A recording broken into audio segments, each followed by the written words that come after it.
Prezado amigo telespectador da TV Mundo Maior, é com muita alegria que estamos iniciando mais este programa Abrindo a Bíblia, com as graças de Deus, com a assistência dos nossos amigos maiores, com Jesus, nosso mestre, companheiro inimitável neste planeta, e graças a Ele que nós estamos aqui e agradecemos a você e lhe pedimos, pode enviar os seus e-mails para a TV Mundo Maior.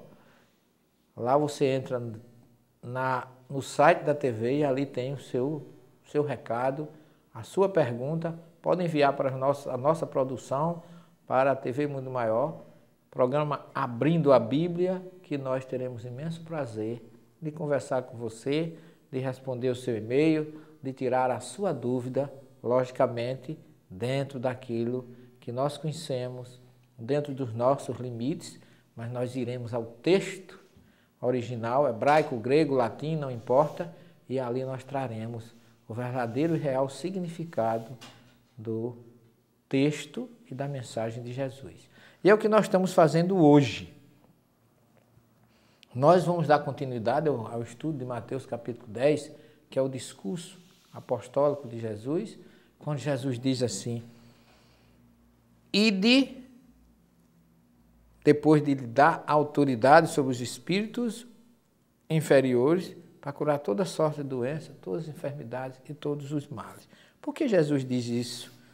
No tempo de Jesus, ainda se vivia o dualismo entre o bem e o mal, entre o certo e o errado, entre Deus e entre Satã. Porque a figura de Satanás entrou na Bíblia. Vamos dizer assim, toda a demonologia judaica é fruto da contaminação persa. O que é isso? A figura de Satanás, a figura do demônio, Lucifer, diabo, todo esse personagem que simboliza o erro, que simboliza a negação das coisas, ela vem do zoroastrismo persa.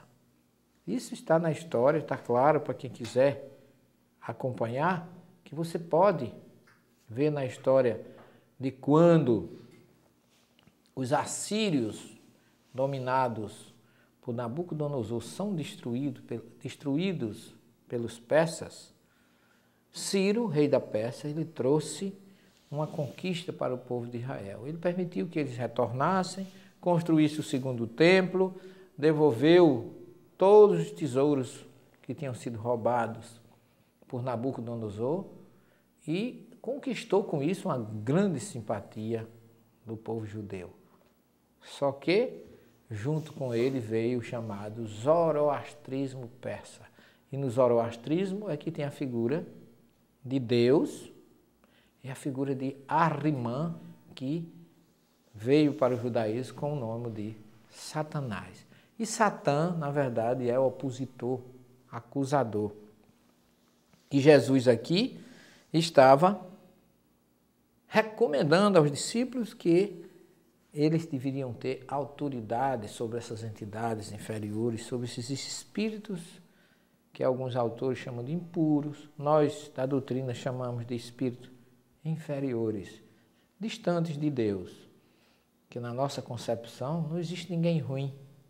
Existem pessoas distantes de Deus. E os que estão distantes de Deus são mais avessos à verdade e à luz, porque estão muito mais próximos das trevas do que da luz. Daí porque, quando eles buscam a Deus, vão se libertando e vai se acabando esta, vamos dizer assim, essa contaminação da inferioridade que envolve aqueles que têm sintonias inferiores.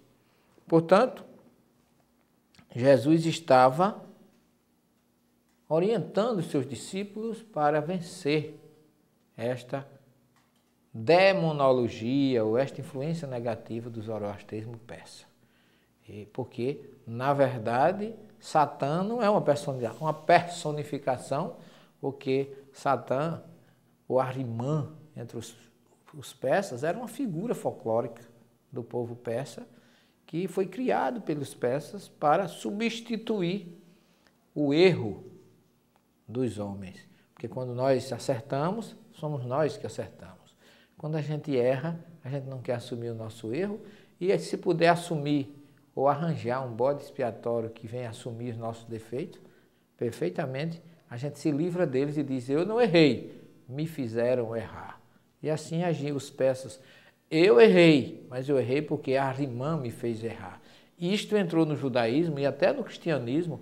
Hoje muita gente diz assim, eu errei porque Satanás me fez errar. Satanás só faz errar. Na hora que você acerta, não foi Satanás, foi você. Agora, na hora que você erra, foi Satanás. Significa que nós, como sempre, não assumimos os nossos erros. Não temos responsabilidade sobre aquilo que cometemos. Mas, na verdade, Satã não é uma personificação. É uma ideia contrária. Daí porque o Deus do bem e o chamado o Deus do mal. Que isso no judaísmo, a gente vê lá na própria Torá, Deus dizendo, eu coloquei o bem em tuas mãos e coloquei também o mal. Se seguires o bem, colherás o bem. Se aceitares ou se abraçares o mal, com certeza colherás o mal. Isso está repleto em todas as passagens da Bíblia, essa dualidade entre o bem e o mal. Então a árvore do conhecimento do bem e do mal, lá no paraíso, já representa uma dualidade que foi tão abraçada pelos judeus com a influência persa. Lembre-se, você que está nos assistindo, que quando Jesus vem lá em Cesareia de Filipe, com os seus discípulos, lá na Alta Galileia, ele pergunta, quem diz os homens que eu sou? Eles dizem, uns dizem que é João Batista, outros que é Jeremias, outros que é Elias, ou alguns dos profetas. Ora, se Jesus podia ser qualquer um desses, só podia ser reencarnado. Mas Pedro, tomando a palavra, disse, Senhor, eu creio que Tu és o Cristo, Filho de Deus, que veio ao mundo, que Tu és o Messias, que vieste para salvar aqueles que precisam de ter um caminho de luz. Ao que Jesus respondeu, bendito és tu, Simão Pedro, porque não foi ninguém que te revelou estas coisas, a não ser o meu Pai que está nos céus. E quando Pedro acaba de dizer isso, Jesus diz assim, é preciso que o Filho do Homem vá a Jerusalém, seja entregue na mão dos homens, seja crucificado e ressuscite ao terceiro dia. Ao que Pedro, mais uma vez, tomando a palavra, diz, não vamos permitir, Senhor, que isto aconteça. Ao que Jesus diz assim, afasta-te de mim, Satanás. Ora, Pedro acabava de ser bendito, porque identificou Jesus. E agora Jesus o chama de Satanás. É lógico que Pedro não era Satanás. A ideia de Pedro era uma ideia satânica, contrária ao que diziam os profetas e ao que Jesus se propunha.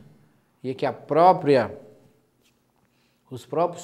aqueles que antecederam Jesus, diziam que ele viria, que ele seria o Messias, e ele estava ali para realizar essa proposta divina, e Pedro se opôs àquela ideia, dizendo que não ia permitir que isto acontecesse. Nós temos aí um exemplo palpável do que é um Satã, um opositor a uma ideia. E lá em Isaías 14, onde aparece a figura que é muito confundida, todo mundo diz que é a queda de Lucifer, mas na verdade é a profecia que diz do profeta Isaías sobre a queda de Nabucodonosor. Veja lá que ele diz, ó tu, chefe das nações, serás lançado ao chão, o grande. Portanto, na verdade, o que está em Isaías é uma referência à queda de Nabucodonosor e não de um anjo, como muita gente coloca e como a igreja o interpretou. Mas nós vamos para um pequeno intervalo. Fique conosco, porque nós vamos continuar com as recomendações de Jesus, que serviram para os discípulos, mas com certeza também servirá para nós. Até já.